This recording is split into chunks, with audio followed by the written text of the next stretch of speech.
Mon père a convaincu mon fiancé d'épouser ma sœur à ma place. Elle a la bonne image pour notre famille, a-t-il dit. Elle fera une bien meilleure épouse que toi. Le cœur brisé, j'ai déménagé et me suis construit une nouvelle vie. 6 ans plus tard, ils ont assisté à un gala de charité exclusif, sans réaliser que j'étais l'hôtesse. Mon père arborait toujours un sourire suffisant jusqu'à ce que mon mari monte sur scène et dise: Ma femme et moi sommes fiers d'annoncer notre acquisition de l'entreprise de son père. Leurs visages ont blêmi. Je m'appelle Elena Whitmore. J'ai 35 ans et il y a 6 ans. Je me tenais devant le bureau de mon père pendant qu'il négociait mon avenir avec l'homme que j'étais censé épouser. Ta sœur a la bonne image pour notre famille, a-t-il dit à mon fiancé. Elle fera une bien meilleure épouse que toi. Il savait que je pouvais l'entendre. C'était la partie la plus cruelle. Ma sœur aînée était assise à côté de mon fiancé, portant le bracelet qu'il m'avait acheté. Pendant que mon père lui offrait un contrat majeur et une place dans l'entreprise familiale s'il la choisissait elle à la place. Mon fiancé ne m'a pas défendu. Il a seulement fixé la bague de fiançailles à ma main et a demandé plus de temps. Je ne lui en ai donné aucun. J'ai posé la bague sur le bureau de mon père, je suis sorti et j'ai disparu de leur vie. Ils ont supposé que le chagrin me ferait revenir en rampant. Au lieu de cela, j'ai déménagé à Austin. J'ai reconstruit ma carrière et j'ai appris comment le pouvoir fonctionnait réellement lorsqu'il était inscrit dans des accords de prêt plutôt que dans des promesses familiales.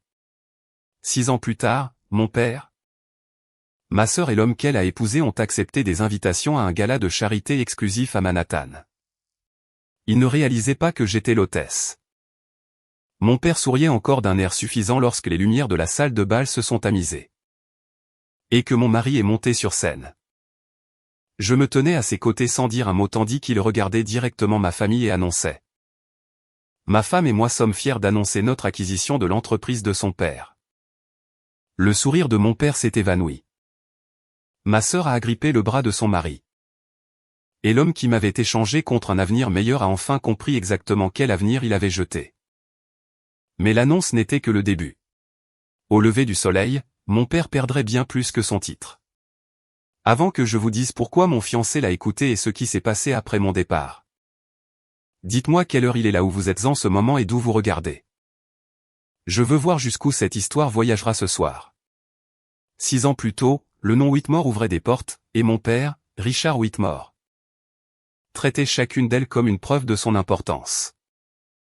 Whitmore Hospitality Group possédait 3 hôtels historiques et 7 propriétés événementielles.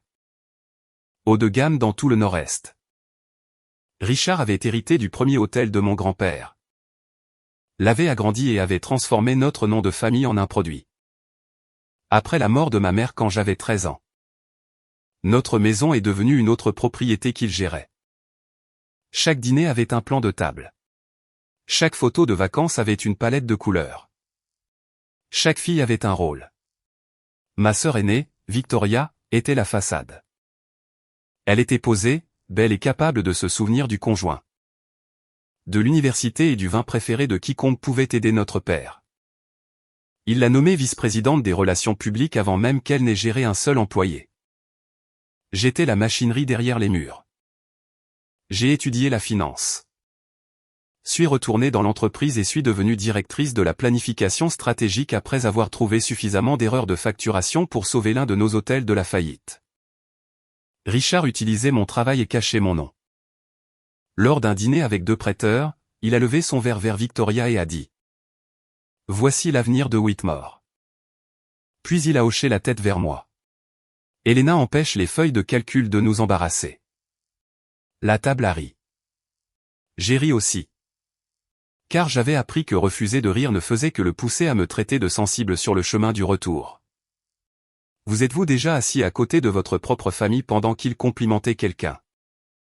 D'autres en vous demandant s'ils vous voyaient comme une personne ou simplement comme un meuble utile. Nathan Cole a été la première personne qui a semblé me voir sans qu'on lui dise où regarder.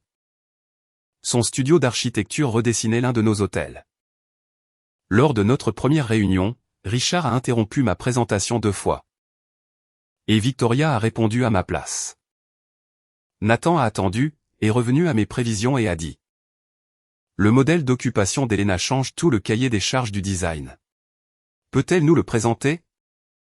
Je suis tombée amoureuse de lui dans des moments banals. Un café à côté de mon clavier à minuit. Sa main dans mon dos quand Richard parlait plus fort que moi. La façon dont il demandait ce que je voulais avant de suggérer ce que nous devrions faire. Avec Nathan, je n'étais pas la fille difficile ou l'employé invisible. J'étais Elena. Après 2 ans ensemble.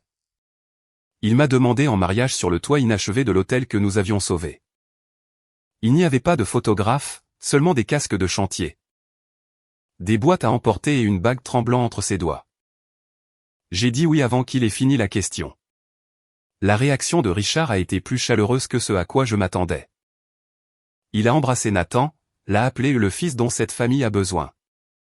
Et a offert à son studio une chance de concourir pour un portefeuille de rénovation de 12 millions. Victoria a planifié notre dîner de fiançailles et a insisté sur le fait qu'elle était heureuse pour moi. Pendant quelques mois. Je me suis laissé croire que notre famille avait enfin trouvé une forme qui m'incluait. Puis Nathan a commencé à passer plus de soirées avec Richard. Il les appelait des réunions de portefeuille. Victoria se joignait à eux parce que, selon mon père, elle comprenait l'histoire orientée client. Nathan a commencé à porter des vestes que Victoria choisissait pour les présentations et à répéter les phrases de Richard sur l'héritage et l'alignement. Une fois, je suis arrivé dans un restaurant et je les ai trouvés tous les 3 déjà assis, riant d'une blague privée. Victoria n'a déplacé son sac à main de la chaise à côté de Nathan qu'après m'avoir vu. Il m'a embrassé sur la joue et a expliqué qu'ils avaient peaufiné sa présentation. J'ai remarqué le changement, senti l'avertissement, puis j'ai lutté contre mes propres instincts. Un homme qui prévoyait de m'épouser ne laisserait pas ma famille me remplacer à ma propre table. Je me suis dit que le bonheur me rendait généreuse en explications. 2 semaines plus tard, Nathan a laissé sa tablette en charge dans notre appartement. Un message de Richard a illuminé l'écran. Elle pense toujours que la décision lui appartient. Jeudi soir, dans mon bureau. Nous réglons ça. En dessous, Victoria avait ajouté un emoji de coupe de champagne. Quand Nathan est rentré, j'ai demandé quelle décision il réglait. Il a à peine jeté un coup d'œil au message avant de dire que cela concernait le contrat de rénovation et que c'était censé être une surprise pour moi. Puis il m'a pris le visage entre ses mains. M'a dit que j'étais épuisé et m'a demandé pourquoi je cherchais la trahison là où il n'y avait que la famille. Je voulais que l'homme que j'aime dise la vérité. Alors, je me suis excusé. Ces excuses sont devenues le dernier cadeau que je lui ai jamais fait. Le jeudi, Nathan a prétendu qu'il prenait le train pour Boston. À 6h30, notre carte commune a montré un paiement de carburant à Greenwich. À 7h. Victoria a posté une photo de 4 verres de vin sur le bureau de Richard et l'a supprimée en moins d'1 minute. J'avais la capture d'écran. 3 indices étaient devenus une carte menant à la maison de mon père. J'ai utilisé la porte latérale et me suis arrêté devant le bureau à moitié ouvert. Nathan était assis en face de Richard avec un dossier de contrat sur ses genoux. Victoria était assise à côté de lui. Faisant tourner un bracelet en or gravé de la date de notre rencontre, Nathan et moi. Le bracelet qu'il prétendait être en réparation. Le portefeuille complet va à votre studio, a dit Richard. Les 7 propriétés. Vous deviendrez également chef du développement. Nathan a resserré sa prise sur le dossier. Vous me demandez de mettre fin à des fiançailles comme condition commerciale. Richard s'est penché en arrière. Je vous demande d'arrêter de confondre affection et compatibilité. Elena ne sera jamais l'épouse que vos ambitions exigent. Nathan a dit qu'il m'aimait, mais il avait l'air d'un homme se préparant à statuer contre lui-même. Richard a rappelé à Nathan que son studio avait des dettes. Que 2 clients avaient retardé leur paiement et que le contrat de Whitmore pouvait effacer tous les problèmes. Puis il a mentionné les conseils d'administration d'organismes de bienfaisance. Les dîners d'investisseurs et les profils dans les magazines. Elena remet tout en question, a-t-il dit. Elle vous défiera en public et mettra les gens mal à l'aise. Victoria crée la confiance. Elle a la bonne image pour notre famille. Elle fera une bien meilleure épouse qu'Elena. Victoria a finalement parlé. Elena a toujours plus cherché à avoir raison qu'à être proche de qui que ce soit. Vous savez à quel point on se sent seul quand elle travaille tard. Avec moi. Vous n'auriez jamais à rivaliser avec une feuille de calcul. Nathan l'a regardé, puis a regardé le contrat. Je ne peux pas échanger les gens comme des postes budgétaires. Non, a répondu Richard, en poussant un stylo vers lui. Mais vous pouvez corriger une erreur avant qu'elle ne devienne permanente. Nathan n'a pas pris le stylo, mais il ne s'est pas levé non plus. Il a demandé quand le poste de développement commencerait. Victoria n'improvisait pas. Elle a décrit des peurs privées que je lui avais autrefois confessées. Mon inquiétude que le mariage n'efface ma carrière. Mon refus d'accueillir des clients chaque week-end. Et les a reformulées comme la preuve que je ne pouvais aimer personne. Puis elle a touché la main de Nathan et a dit qu'elle avait déjà aidé Richard à rédiger l'annonce. Les présentant comme la prochaine génération de Whitmore. Nathan a retiré sa main, mais a demandé à la lire. Son hésitation était sincère. Tout comme sa curiosité pour la vie qu'ils offraient. Je l'ai regardé laisser la tentation devenir un plan. J'ai ouvert la porte. Victoria a caché le bracelet. Nathan s'est levé et a laissé tomber le dossier. Richard a simplement vérifié sa montre. « Tu es en avance ?» a-t-il dit. J'ai demandé à Nathan. « Allais-tu me dire que tu avais choisi ma sœur ou attendre que mon père augmente l'offre ?» Richard a répondu à son silence. Nathan a besoin d'une partenaire qui soutient l'avenir de la famille. Tu n'as jamais été faite pour ce rôle. Les as-tu crus, ai-je demandé. Nathan a dit que Richard lui avait montré des emails dans lesquels je qualifiais son studio de passif et prétendait que je prévoyais de le quitter après notre mariage. En réalité, j'avais qualifié une facture impayée de passif dans une note confidentielle. Richard avait transformé la prudence professionnelle en mépris personnel. Et Nathan l'avait accepté sans me demander. La manipulation expliquait comment il était entré dans cette pièce. Elle n'excusait pas son choix d'y rester. J'ai retiré ma bague et l'ai posée sur le contrat. Tu voulais plus de temps, ai-je dit. Maintenant, tu as le reste de ta vie. Nathan a tendu la main vers moi, mais j'ai reculé. Victoria a murmuré qu'elle n'avait jamais voulu que je l'entende de cette façon. Je lui ai dit que la méthode n'était pas la trahison. Le choix l'était. Richard m'a ordonné de me calmer avant que je ne nuise à ma position dans l'entreprise. C'est à ce moment-là que j'ai compris qu'il croyait que mon salaire, mon appartement et ma place dans la famille étaient trois versions de la même laisse. Le lendemain matin, mon badge de bureau ne fonctionnait plus. Un coursier a livré un accord de rupture offrant 6 mois de salaire si je renonçais à ma participation héritée de 4%. Signer une clause de non-divulgation et ne dénigrer jamais la famille. Richard a appelé. Signe, prends une semaine et rentre à la maison quand tu seras raisonnable. J'ai refusé, j'ai gardé mes actions. J'ai emballé mes dossiers sous le regard d'un garde et j'ai quitté l'entreprise que j'avais protégée. Nathan est venu cette nuit-là.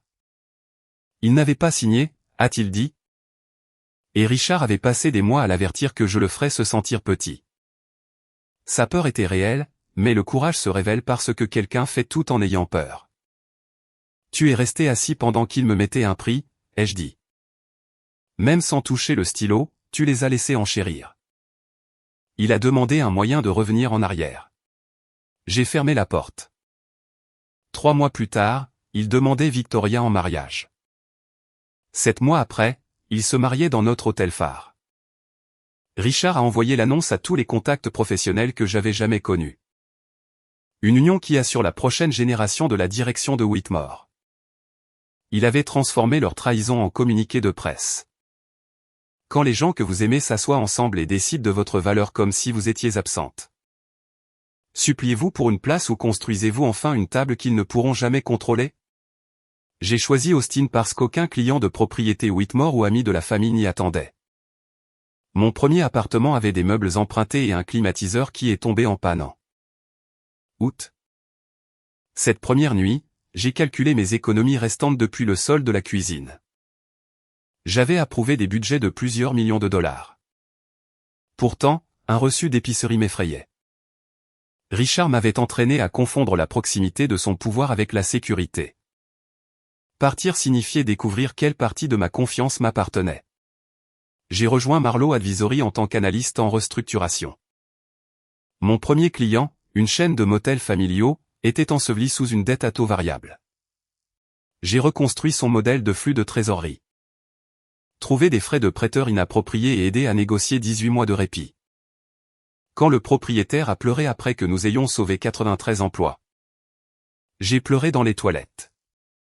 C'était la première fois que mon travail protégeait des gens sans protéger l'image de mon père.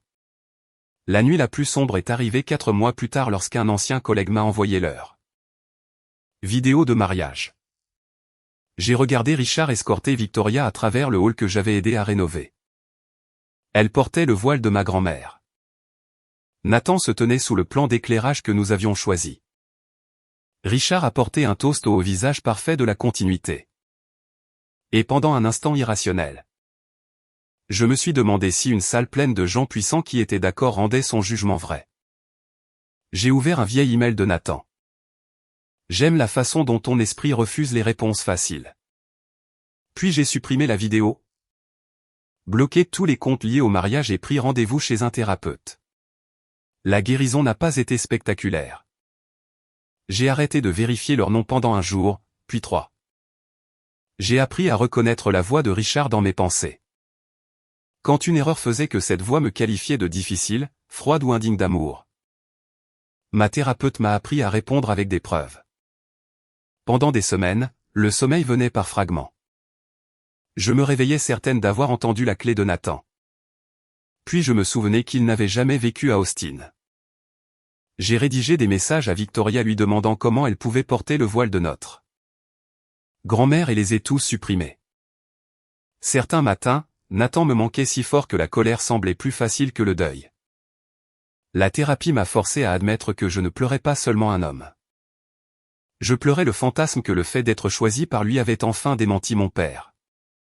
Si ma valeur dépendait du choix de Nathan, Richard contrôlait toujours le test. Les preuves se sont accumulées. J'ai obtenu une promotion. Négocié des arriérés de salaire pour des travailleurs de la restauration et me suis fait des amis qui ne connaissaient rien au nom de Whitmore. J'ai acheté une petite maison avec une hypothèque approuvée sur mes seuls revenus.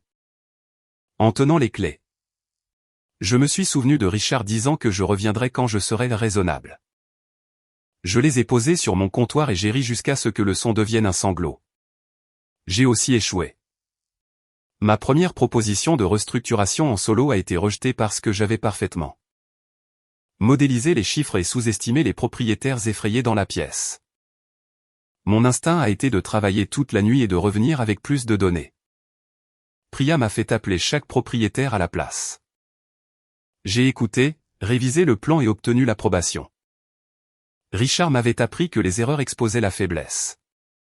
Austin m'a appris qu'elle pouvait exposer ce que j'avais encore besoin d'apprendre. 2 ans plus tard, Whitmore a acheté 2 complexes hôteliers côtiers pour bien plus que ce que les analystes jugeaient raisonnable. Richard a appelé cela une expansion audacieuse de l'héritage. Chez Whitmore, audacieux avait signifié dette. Il s'attendait à ce que quelqu'un d'autre la gère.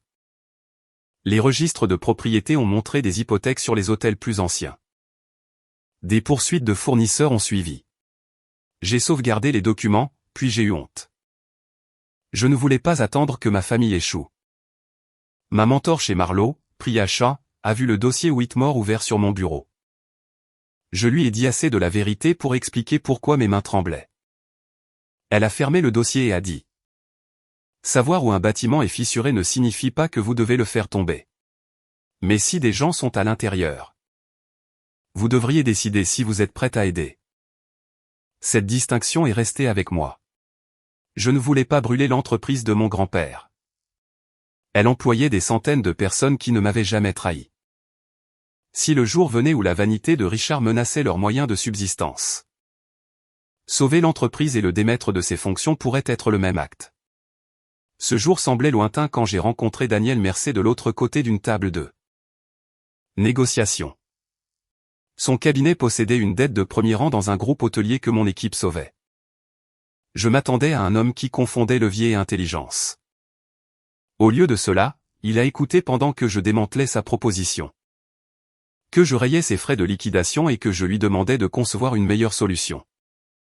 À minuit, nous avions protégé le prêteur, les hôtels et 600 emplois. On ne gagne pas en ne laissant rien de l'autre côté, a-t-il dit. L'opposé de l'idée de pouvoir de Richard. 3 heures avant le gala, j'ai examiné le plan de table. Richard Whitmore, Victoria Whitmore Cole, Nathan Cole, 3 chaises ordinaires à la table 14. 6 ans plus tôt, Richard avait disposé des gens autour d'une table pour décider de mon avenir. J'aurais pu les placer à côté d'une porte de service ou sous la caméra la plus brillante. Je n'ai fait ni l'un ni l'autre. La vérité avait déjà une place. Daniel et moi sommes passés d'adversaires professionnels à amis. Il ne m'a pas sauvé. Il m'a donné l'espace pour voir que je m'étais sauvé moi-même. Quand nous n'étions pas d'accord, il me demandait mes hypothèses et me montrait les siennes. Il n'a jamais utilisé le silence comme punition. Quand il a dit qu'il m'aimait, j'ai admis que je ne pouvais pas construire une vie avec quelqu'un qui pourrait utiliser l'argent pour contrôler ma sortie. Au lieu d'offrir des assurances, il a demandé quelle protection rendrait cette peur gérable. La semaine suivante, Daniel a apporté un accord de cohabitation. Le nom d'un avocat indépendant pour moi. Et des déclarations divulguant chaque actif et dette qu'il possédait. Il protégeait ma maison, ma carrière et mon droit de partir. La confiance ne devrait jamais exiger que vous soyez piégé, a-t-il dit. Puis il m'a donné tout le temps dont j'avais besoin. Nous nous sommes mariés 18 mois plus tard au palais de justice du comté de Trévis. Je suis devenu Elena Mercer socialement. Mais j'ai gardé Whitmore professionnellement parce que Richard n'avait plus le droit de me faire abandonner mon histoire. Des mois plus tard, Daniel a révélé qu'une affaire impliquait une ancienne petite amie. Nous a présenté et a demandé de quelles limites j'avais besoin. Il a respecté chacune d'elles sans se moquer de ma peur. Cette cohérence le séparait de Nathan plus clairement que n'importe quel discours. L'acquisition a commencé comme un mémorandum de sauvetage, pas une vengeance. 30 mois avant le gala, une banque régionale a demandé au cabinet de Daniel, Calder Ridge Capital, d'acheter un prêt Whitmore en difficulté. L'entreprise avait emprunté 74 millions de dollars pour les complexes côtiers. Mis en gage des hôtels rentables comme garantie. Puis rénové des suites de clubs privés alors que le taux d'occupation chutait. Richard avait manqué les délais de rapport et violé une clause de service de la dette. Daniel a divulgué mon lien et m'a retiré de la première évaluation. Des examinateurs indépendants ont trouvé des propriétés solides. Des employés expérimentés et une gestion imprudente. L'investissement avait du sens sans mon histoire. Un comité des conflits nous a exclus, Daniel et moi, de la tarification du premier prêt. Un conseil externe a interdit à l'équipe d'utiliser toute information non publique que je détenais. D'il y a 6 ans. J'ai conseillé sur les opérations seulement après une approbation indépendante. Richard serait vaincu par les registres actuels, pas par un vieux secret. Nous avons formé Red Cedar Partners. Sa propriété a été divulguée aux prêteurs, aux régulateurs et aux administrateurs indépendants. Mais pas annoncée publiquement. Les communications passaient par le partenaire de restructuration de Calder Ridge. Que Richard a pris pour le décideur final. Sur 30 mois, Red Cedar a acheté des prêts de premier rang de 3 banques à des prix réduits. Nous avons également acheté 11% de Whitmore au cofondateur retraité de mon grand-père et 9% de la succession d'un autre investisseur. Mais 4% hérités nous ont amenés à 24%. Richard détenait 28%, Victoria 7%. Et des investisseurs passifs ainsi qu'un fonds d'employés détenaient le reste. La dette ne faisait pas de nous des propriétaires. Elle nous donnait un levier seulement si Richard rompait ses promesses de prêt. Les banques connaissaient les propriétaires de Red Cedar. Les administrateurs indépendants ont reçu des déclarations de conflit. Et Richard a reçu chaque avis de violation de clause et chaque condition de vente. Il lui manquait seulement une présentation personnelle au couple derrière le véhicule d'acquisition. Privé. Ses avocats l'ont exhorté à enquêter. Il a refusé, certain que l'acheteur avait besoin de sa réputation. Il les a enfreintes. Richard a facturé des voyages personnels. des cotisations de club et les consultants en images de Victoria à l'entreprise tout en retardant les paiements aux fournisseurs. Il a atteint un dépassement de 6 millions de dollars et a essayé d'emprunter sur un hôtel déjà gagé. À Red Cedar. La dette de premier rang est entrée en défaut. Plutôt que de saisir, nous avons offert un paiement de 32 millions de dollars pour les fournisseurs critiques. 18 mois de protection de l'emploi et le maintien en activité de chaque hôtel rentable. En retour, Red Cedar recevrait 62% de l'entreprise restructurée et nommerait un nouveau conseil d'administration. Richard a rejeté l'offre jusqu'à ce que les administrateurs indépendants lui montrent l'alternative. La faillite, une liquidation probable et une exposition personnelle en vertu de ses garanties. Les investisseurs minoritaires se sont souvenus de leur distribution suspendue et de l'L2. Divertissement client financé par son entreprise. Le fonds d'employés et les administrateurs externes ont approuvé notre plan. Richard a signé avec Red Cedar parce qu'il croyait pouvoir charmer ses investisseurs supposément. Anonyme par la suite. Il n'a jamais demandé qui bénéficiait de l'entité. Il se souciait du titre qu'il pourrait conserver. Nous lui avons permis de rester PDG de transition jusqu'à la clôture afin que les employés évitent un conflit public. L'approbation a nécessité 2 réunions du conseil. Un avis d'équité externe et un vote des actionnaires indépendants. Richard savait que le contrôle serait transféré, mais s'attendait à retrouver le pouvoir par le charme. L'arrogance l'a porté jusqu'au gala, souriant. Daniel a placé 2 dossiers sur notre table. L'un contenait l'acquisition, l'autre une vente rentable de notre dette à un autre fonds. Si le but est de le faire souffrir, a-t-il dit, le second te protège de redevenir lié à lui. J'ai choisi le premier parce qu'il préservait l'entreprise et parce que mes motivations n'avaient pas besoin d'être pures pour être fondées sur des principes. Je voulais sauver 900 emplois. Je voulais aussi que l'homme qui m'avait jugé inapproprié me voie détenir l'autorité qu'il m'avait refusée. Les deux étaient vrais. Le gala soutenait la fondation Second Table, qui finançait une formation juridique et commerciale pour les femmes quittant des familles financièrement contrôlantes. Il avait été planifié avant la clôture de l'acquisition. Whitmore a reçu une table d'entreprise par l'intermédiaire du conseil de transition. L'invitation nommait Elena Mercer comme présidente. Mais l'assistant de Richard n'a jamais fait de recherche sur l'hôte. Richard est venu parce qu'il croyait que les investisseurs de Red Cedar pourraient être présents. Au-dessus de la salle de bal, Daniel a demandé si je voulais que l'annonce soit modifiée. Je lui ai dit d'utiliser notre phrase approuvée et aucun ajout cruel. Sur mon bureau se trouvait l'ancien accord de rupture de Richard, exigeant mes actions et mon silence. Je l'avais transporté à travers 3 appartements et un mariage. Je l'ai passé dans la déchiqueteuse et je suis descendu. Richard tenait sa cour à la table 14, qualifiant la recapitalisation de son idée. Nous ne sommes pas acquis, a-t-il dit. Nous permettons à des capitaux extérieurs d'entrer dans notre prochain chapitre. Victoria a souri sur commande. Nathan essayait d'avoir l'air en sécurité alors que toutes les promesses sous lui vacillaient. Richard a présenté Victoria comme le futur visage de Whitmore et Nathan comme son architecte d'expansion. La clôture avait eu lieu à 4 heures. Son autorité avait expiré 90 minutes avant ses affirmations.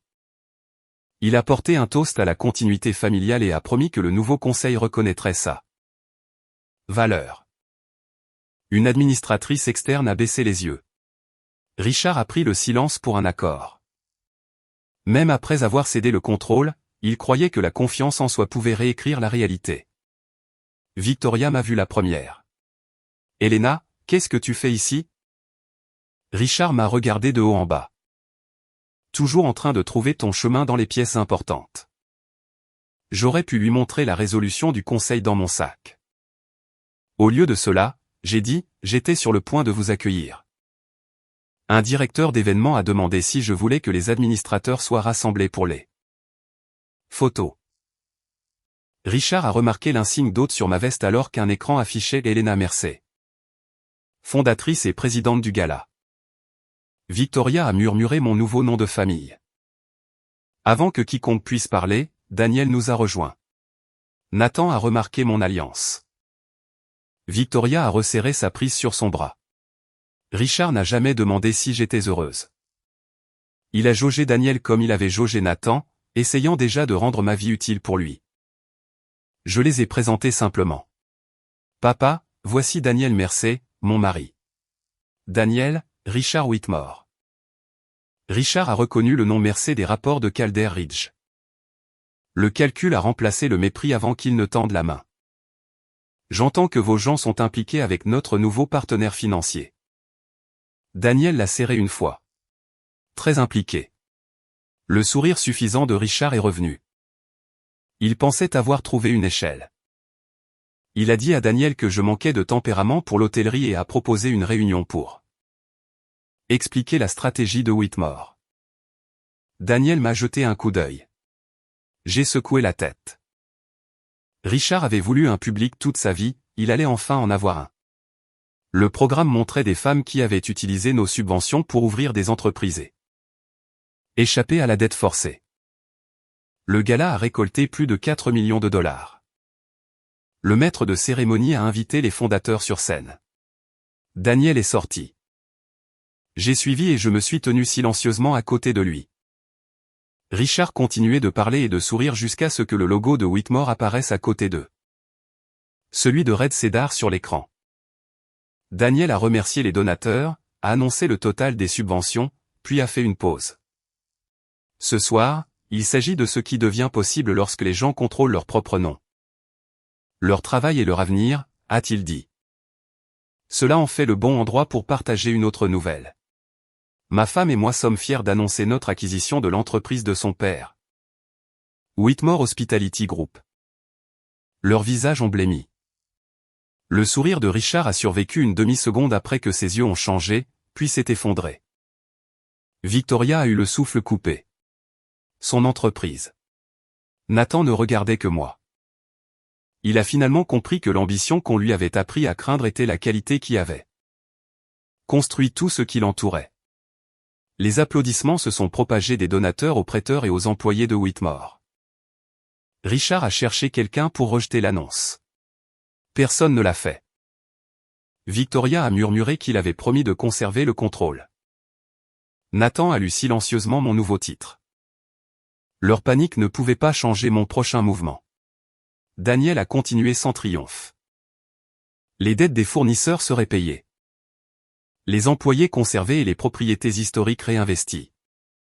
Le nouveau conseil est apparu à l'écran avec mon nom en haut, Elina Mercer, présidente exécutive. Le service de Richard en tant que directeur général avait pris fin à la clôture, a annoncé Daniel. Et un comité indépendant auditerait les dépenses des parties liées. La présidente du conseil a confirmé qu'un directeur général par intérim était en place et que l'accès de Richard était suspendu. Son téléphone a vibré avec la notification. L'homme qui avait désactivé mon badge 6 ans plus tôt a finalement compris la symétrie. Richard a repoussé sa chaise. C'est de la fraude, a-t-il crié. Elle a utilisé des informations familiales pour voler mon entreprise. La présidente du conseil s'est levée et a déclaré qu'un conseil indépendant avait validé mon implication. Chaque évaluation utilisait une diligence raisonnable actuelle de tiers et Richard avait approuvé les conditions entièrement divulguées de Red Cedar. Il n'avait pas été trompé sur l'accord. Il n'avait jamais considéré que sa fille rejetée se tenait derrière. Il a exigé le microphone, mais la sécurité l'a arrêté dans l'allée. Victoria a tiré sur sa manche alors que les caméras se tournaient. Nathan est resté immobile. Je n'ai pas parlé. Sa signature était sur la transaction derrière moi. Mon silence lui a refusé l'argument qu'il voulait et l'a laissé avec les faits. Après, Richard nous a acculés. M'a traité de vindicative et m'a ordonné d'annuler la décision du conseil. Daniel a commencé à répondre, mais j'ai touché son bras. Tu m'as appris que l'image décide de qui appartient, ai-je dit à Richard. Tu as oublié que la propriété décide de qui dirige. Il a menacé de poursuites judiciaires. Je l'ai renvoyé à son avocat. Victoria a demandé si je les avais invités pour les humilier. L'entreprise vous a invité, ai-je dit. J'ai simplement refusé de me cacher. Nathan m'a suivi. Ce que nous avions, Était-ce jamais réel pour toi, a-t-il demandé. J'ai regardé l'homme qui m'avait autrefois rendu visible. Puis avait choisi la version de moi de mon père. Le mien l'était. Ça n'a jamais été le problème. De retour dans la salle de bal, les employés de Whitmore se sont levés. Certains ont applaudi, d'autres ont hoché la tête, soulagés de la protection de leur emploi. Richard avait confondu la peur avec la loyauté. Les voir respirer plus facilement montraient à quel point peu de choses lui avaient vraiment appartenu. Si les gens qui ont décidé que vous n'étiez pas assez bonne vous regardaient prendre la place qu'ils gardaient, expliqueriez-vous votre douleur ou laisseriez-vous le silence dire qu'il n'importe plus? Les photos du gala ont atteint les pages économiques avant le petit déjeuner. Le titre ne mentionnait pas une réunion de famille. Il disait: le PDG de Whitmore démis de ses fonctions après une acquisition menée par les créanciers. Un audit annoncé. Richard avait passé des décennies à polir le nom de la famille. Et une soirée documentée a exposé ceux qui vivaient sous le vernis. D'anciens partenaires ont cessé de retourner ses appels. 2 conseils d'administration caritatifs ont demandé sa démission. Le club privé où il avait négocié des accords l'a suspendu après que les auditeurs ont confirmé qu'il avait imputé les frais d'adhésion à l'entreprise. L'audit a trouvé 2,8 millions de dollars de voyages personnels. Des rénovations domiciliaires étiquetées comme divertissement client. Des honoraires de conseil non autorisés versés à Victoria et des pertes cachées aux administrateurs externes. Des poursuites civiles ont suivi pour éviter un renvoi pour fraude et des années de litige. Richard a accepté de rembourser une partie de l'argent, de céder ses actions restantes de l'entreprise et d'accepter une interdiction de 5 ans d'exercer les fonctions de dirigeant de toute entreprise de portefeuille contrôlée par nos prêteurs. Ces garanties personnelles ont forcé la vente de la maison de Greenwich et de la collection d'art qu'il avait exposée comme preuve de l'importance de notre famille. La punition qui l'a le plus blessé était publique et ordinaire. Les invitations ont cessé. Les gens qui riaient autrefois à ses blagues n'avaient plus besoin de rien de lui. Nathan a perdu le titre de développement que Richard lui avait promis parce que le poste n'avait jamais été approuvé par le conseil. Son studio s'était développé en prévision de futurs contrats Whitmore. Et lorsque les appels d'offres indépendants ont remplacé les faveurs familiales, ses dettes ont fait surface. Nous ne l'avons pas mis sur liste noire. Nous avons simplement cessé de le protéger de la concurrence. En 1 an, le studio a fermé et il a accepté un emploi salarié dans un autre cabinet. L'accord de consultation de Victoria a pris fin après l'audit. Elle et Nathan se sont mutuellement reproché chaque marché qui les avait réunis. Se sont séparés 6 mois après le gala et ont finalisé leur divorce au printemps suivant. Victoria a emménagé dans un petit appartement et a pris un poste de débutante dans la vente événementielle. Recommencer à 38 ans était difficile, mais pour la première fois. Ni Richard ni un mari ne pouvaient qualifier la dépendance de cadeau. Richard m'a envoyé 12 messages après la vente de la maison. Aucun ne contenait les mots « je suis désolé ». Il a écrit que le sang devrait compter, que je l'avais embarrassé. Qu'une bonne fille restaurerait son titre de conseiller. J'ai transmis chaque message à l'avocat et n'ai donné aucune réponse personnelle. Je n'ai pas pris son argent restant. Je ne me suis pas ingéré dans ses amitiés et je n'ai pas demandé à Victoria et Nathan de souffrir. Je l'avais démis du pouvoir. Récupéré ce qu'il devait et construit des garde-fous autour des personnes qu'il avait mises en danger. Tout ce qui a suivi était une conséquence, pas une vengeance. Whitmore Hospitality est redevenu rentable 18 mois plus tard.